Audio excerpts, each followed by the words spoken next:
now we'll move on to the next paper by our senior guiding spirit, pioneering Sri Raghu Anantanarayananji,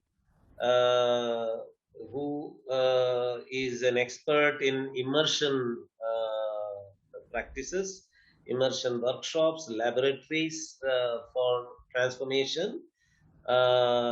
This paper is a joint paper of Sri Raghu Anantanarayananji and Sanjot Petheji. This is about inner journey of a hero, and this is in response to Joseph Campbell's the concept of hero's journey. Sri Raghu Anantanarayan. Thank you very much, Nagaraji. I would like to first of all thank Indica and all of you for designing such a fabulous process. Yeah, it's long overdue. So I'll go straight away into what we are talking about. What we have looked at in this paper is to first of all contrast the word hero with the word dhira. And I'm not a Sanskritist, so I don't know if dhira was the original word that then became hero, which is quite possible, right? And we have in this paper contrasted it with one of the most famous ideas of the hero's journey, which is Joseph Campbell's work. Yeah, so we'll first look at what Joseph Campbell has to say and how he's come up with his framework, and then I'll go on to talking about what we have done. See, Joseph Campbell has put out what he calls the monomyth, where he's taken a lot of mythological stories from across the world and worked out what he has looked at as the meta structure behind all these stories. I'll show you his framework in just a minute. And he calls this the single framework in which almost all the stories of heroes are based. And he also uses the idea of a metaphor.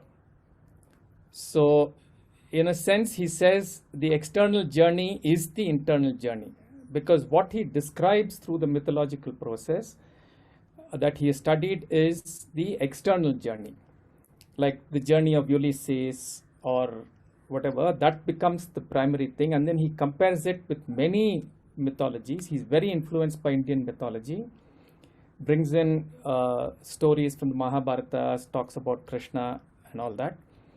But there are many issues around this which have been brought out. We'll come to that. This framework is being so widely accepted that many films are designed based on this. So it has a big influence and an impact in the way people think about heroism itself. And obviously there are some problems when an achievement-oriented external picture becomes the defining picture. And in a sense, this also adds to many of the Western approaches of looking at the measurable, looking at what can be seen and so on. And we all know, I mean, when you study psychology, you know that the impact of people like Skinner and so on have almost banished the idea of the self from psychology, though there are lots of other people like Jung and other people who've been influenced by Indian work. This is kind of, though Joseph Campbell himself is very highly influenced by Jung's work, there is a tendency to get stuck within a particular Western framework. Now, one of the people, Maureen Murdoch, has actually challenged Joseph Campbell, saying that his entire monomyth story is highly masculine. And apparently there was a dialogue between Maureen and Joseph Campbell where he said women don't have to go through this journey at all. And Jean Houston has also criticized him on this. The other criticism of his work has been by a person called Tolkien Barre, who says that Joseph Campbell has taken a set of stories that fit his thesis and used it to talk about it in great depth. Yeah. The other important thing we have to look at is that Joseph Campbell does not look at myth as mithya. It doesn't look at myth as a lie, because he's written quite a bit about it and talks about myths to live by. And he says that the subjective understanding of a myth and the kind of energies that this myth can unlock is a very critical aspect of life itself. Yeah, and we will look at some of that because I think he's influenced heavily by Jung's idea of the archetypal figures and archetypes. So that's an important part of our work also. The other criticism that Joseph Campbell has made of the lack of mythology in one of his books, I think it's Myths to Live, The Masks of God, if I remember right, where he clearly says that the world war that happened in Europe was because the mythological aspect of life was pulled out, first through the Protestant ways of looking at religion, and secondly by the Renaissance that happened, where the scientific was privileged over the inner processes. However, we also have to remember that Joseph Campbell was maybe one of the first people, along with people like Alan Watts and so on, who started this whole thing of spiritual but not religious. So what happened because of that is that the link between a spiritual practice and a heroic journey, I think, was lost. And I don't remember him speaking very much about the practices involved in such a journey. So it then becomes a description of an external journey. You can write stories about it and hope that these stories evoke something within the person, but it doesn't give you a scaffolding through which you can approach this whole process. Yeah. Now, this is very quickly the way he has looked at the journey. The journey starts with what he calls a call to adventure.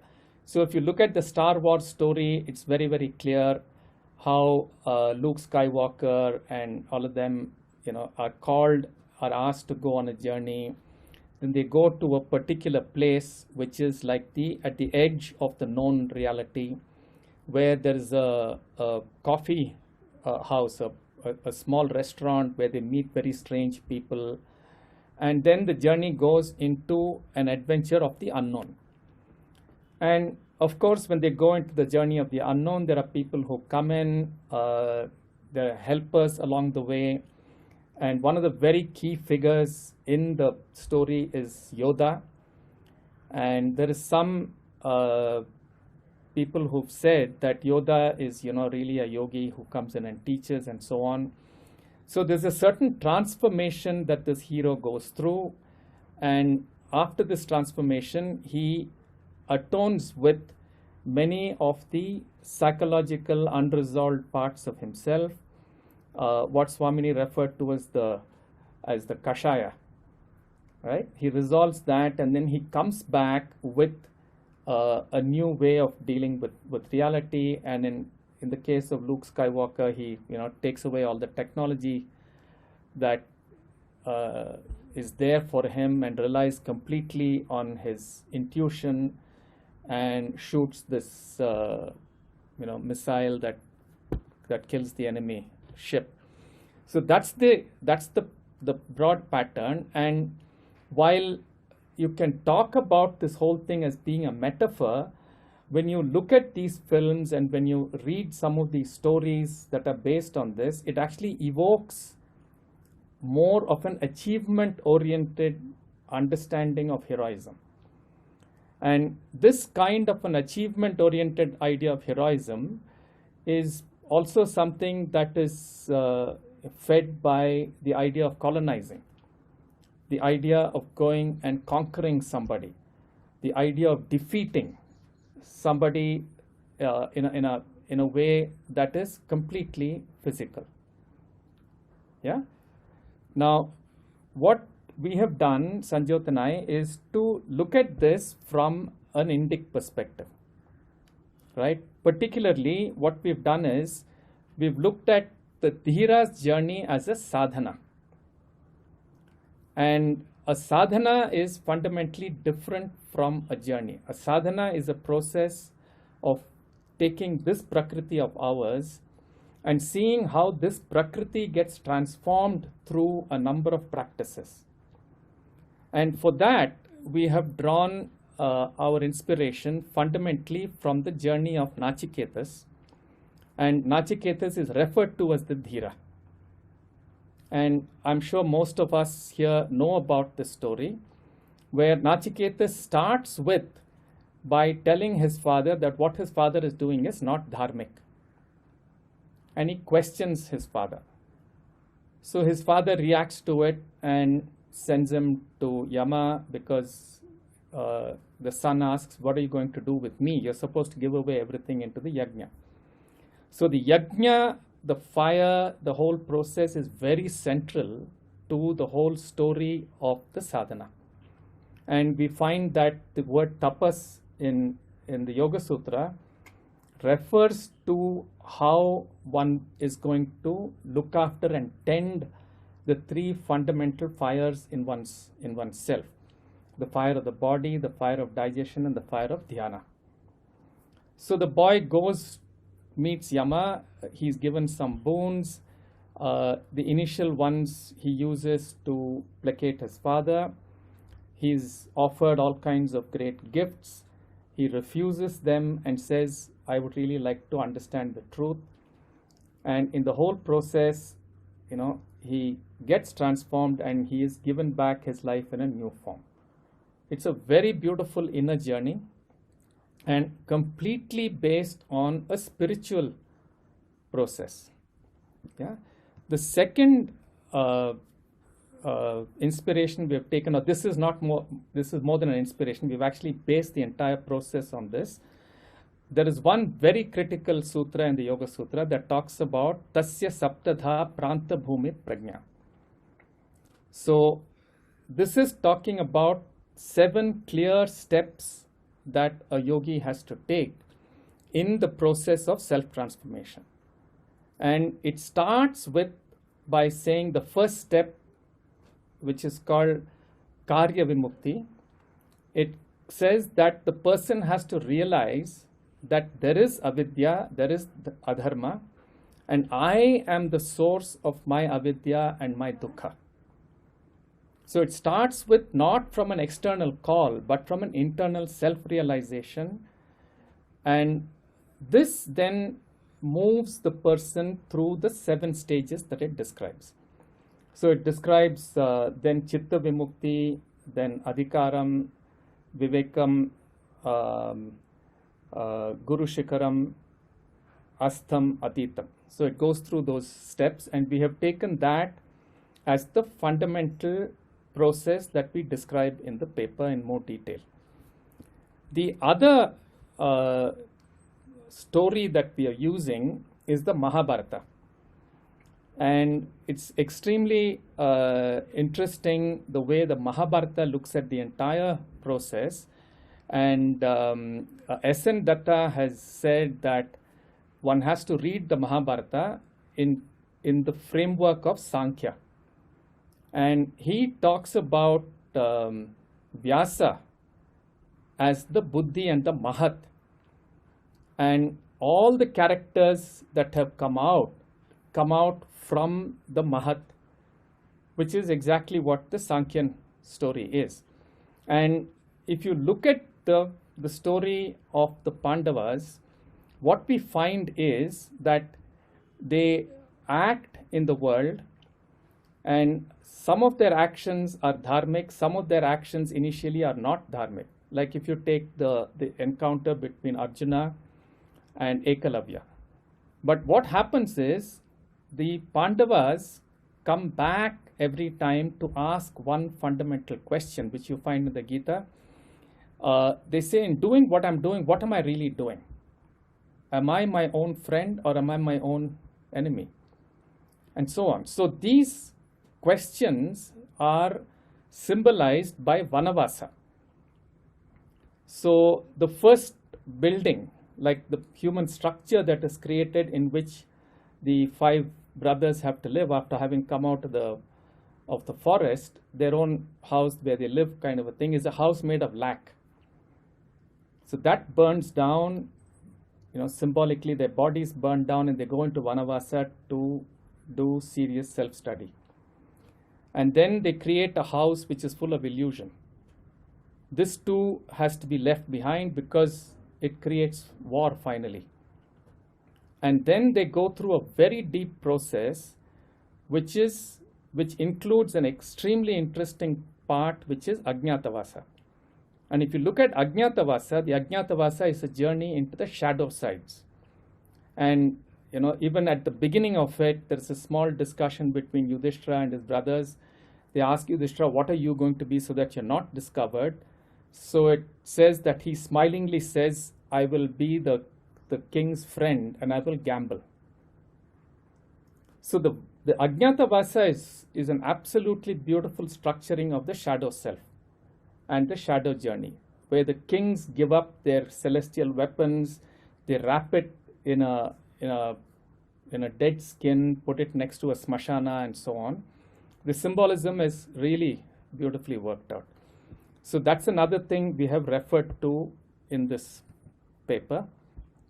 And I think this idea that the inner journey starts with a profound concern for the dukkha of humankind is very, very important for us to look at.